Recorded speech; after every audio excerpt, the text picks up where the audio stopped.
BRS విషయంలో ABN Andhra Jyothi TV channel కాస్త వెనక్కి తగ్గింది.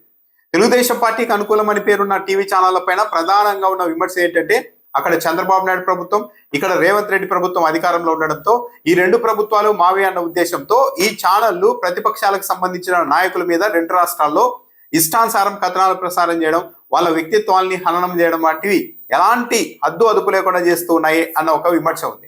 ఇటీవల ఫోన్ ట్యాపింగ్ వ్యవహారంలో కేటీఆర్ ని విచారణకు పిలిచిన రోజే ఏబిఎన్ ఆంధ్రజ్యోతి టీవీ ఛానల్ ఒక డిబేట్ ఏర్పాటు చేసింది. ఈ డిబేట్ కు బీఆర్ఎస్ నుంచి ఎమ్మెల్సీ తక్కలపల్లి రవీంద్రరావు వచ్చారు. అయితే మాట పెరిగేసరికి డిబేట్ నిర్వహిస్తున్న Venkatakrishna get out from my debate అని చాలా పెద్ద మాట అనేశారు. పదే అనేశారు, వెళ్ళిపోండి అని. ఫస్ట్ అతన్ని కట్ చేయండి అంటూ పీసీఆర్ కి ఆదేశాలు కూడా ఇచ్చారు వెంకటకృష్ణ. దీనిపైన బీఆర్ఎస్ చాలా తీవ్రంగా స్పందించింది. ఆ ఎమ్మెల్సీ అయితే ఏకంగా ప్రివిలేజ్ కమిటీకి, శాసన మండలి ప్రివిలేజ్ కమిటీకి ఫిర్యాదు కూడా చేశారు. వాళ్ళే డిబేట్కి పిలిచి అహంకారంతో అవమానించి బయటకు పంపారు. దీన్ని మొత్తం శాసన మండలి ప్రతిష్టనే దెబ్బతీయడం కిందికి వస్తుంది, కాబట్టి చర్యలు తీసుకోవాలి అంటూ ప్రివిలేజ్ కమిటీకి ఇప్పటికే రవీంద్రరావు ఫిర్యాదు కూడా చేశారు ఏబిఎన్ ఆంధ్రజ్యోతి మీద, వెంకటకృష్ణ మీద.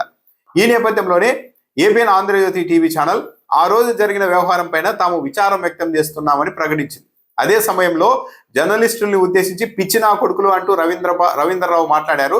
దాని మీద కూడా ఆయన కూడా ఇలాగే విచారం వ్యక్తం చేస్తారని మేము ఆశిస్తున్నామంటూ కూడా ఏబిఎన్ ప్రకటించింది. అయితే వెంకటకృష్ణ ఎక్కడ కూడా విచారం వ్యక్తం చేయడం కానీ సారీ చెప్పడం కానీ చేయలేదు. ఒక న్యూస్ బులెటిన్ లో ఏబిఎన్ ఆంధ్రజ్యోతి తరపున మాత్రమే ఈ విచారం వ్యక్తం చేశారు. వెంకటకృష్ణ అయితే పర్సనల్ గా ఎక్కడ కూడా విచారం వ్యక్తం చేయడం, లేకుంటే సారీ చెప్పడం చేయలేదు. ఏబిఎన్ ఆంధ్రజ్యోతి టీవీ ఛానల్ కూడా ఎక్కడ సారీ చెప్పలేదు, కేవలం విచారం వ్యక్తం చేస్తున్నామని మాత్రమే చెప్పింది. అయితే బీఆర్ఎస్ మాత్రం ఈ విషయంలో వెనక్కు తగ్గే పరిస్థితి కనిపించలేదు. ఎందుకంటే ఆ రోజు ఆ డిబేట్ జరిగిన రోజు అంతకంటే కొన్ని గంటల ముందు కేటీఆర్ విచారణకు వెళ్లిన సమయంలో ఏబిఎన్ ఆంధ్రజ్యోతి టీవీ ఛానల్లోనే వీళ్ళు నిజంగా న్యూస్ ఇస్తున్నారా లేకుంటే తీర్పులు ఇస్తున్నారా అన్న అనుమానం ఆ రోజు బీఆర్ఎస్ కు వచ్చేసింది ఏబిఎన్ మీద. ఎందుకంటే ఒకవైపు లోపల విచారణ జరుగుతూ ఉండగానే ఏబిఎన్ ఆంధ్రజ్యోతి లైవ్ ప్రసారాల్లో కేటీఆర్ అప్పట్లో హీరోయిన్ల ఫోన్లు ట్యాప్ చేశారు, పారిశ్రామికవేత్తల ఫోన్లు ట్యాప్ చేశారు, వాటిని పెట్టి బ్లాక్ మెయిల్ చేశారు, డబ్బులు వసూలు చేశారు అంటూ యథేచ్ఛగా లైవ్ లో చెప్తూ వచ్చేశారు. అంటే ఇంకా విచారణ జరుగుతూ ఉండగానే తీర్పులు కూడా ఏమీ రాకముందే కోర్టుల కంటే ముందు మీడియా ట్రయల్ మొదలు పెట్టేసి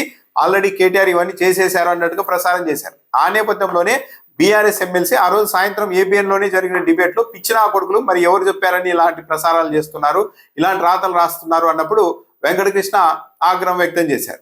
దాంతోనే డిబేట్ నుండి గెట్ అవుట్ అనే పరిస్థితి వరకు వెళ్ళిపోయింది. దాని మీద ప్రివిలేజ్ కమిటీకి ఫిర్యాదు చేశారు. అయితే ఇలా ఒకసారి ప్రివిలేజ్ కమిటీకి ఫిర్యాదు చేసిన తర్వాత ఏదో ఒక రోజు అయితే విచారణ జరుపుతారు. లేటెస్ట్ ఎగ్జాంపుల్ ఏపీలో కూడా దీపక్ రెడ్డి, తెలుగుదేశం పార్టీ నుంచి గతంలో ఎమ్మెల్సీగా ఉన్న దీపక్ రెడ్డి అనంతపురం జిల్లా కలెక్టర్ గా పనిచేసిన గంధం చంద్రుడి పైన ఇదివరకు ప్రివిలేజ్ కమిటీకి ఫిర్యాదు చేశారు.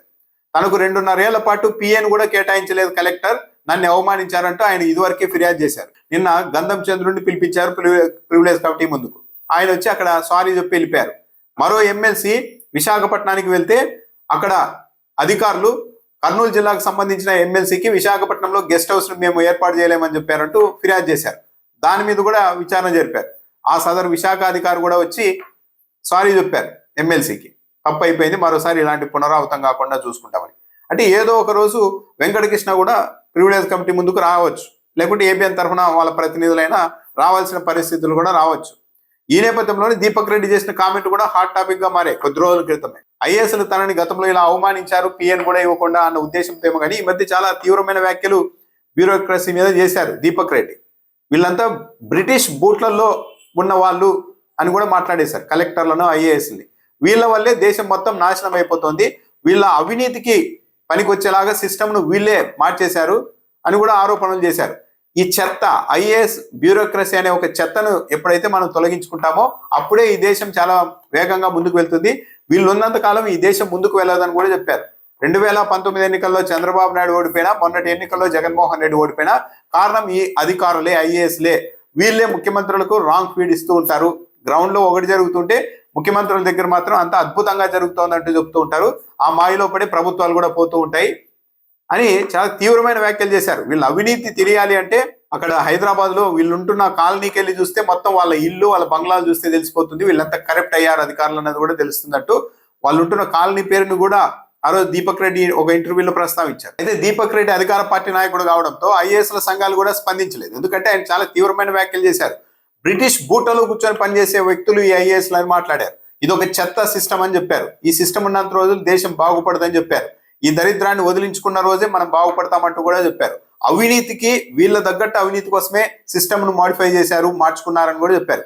ఇన్ని ఆరోపణలు చేసినా, ఇంత తీవ్రంగా వ్యక్తిగతంగా దూషణలు చేసినా కూడా ఐఎస్ఎల్ సంఘం అయితే స్పందించలేదు. బహుశా తెలుగుదేశం పార్టీ నాయకుడు కావడం వల్ల కావచ్చు.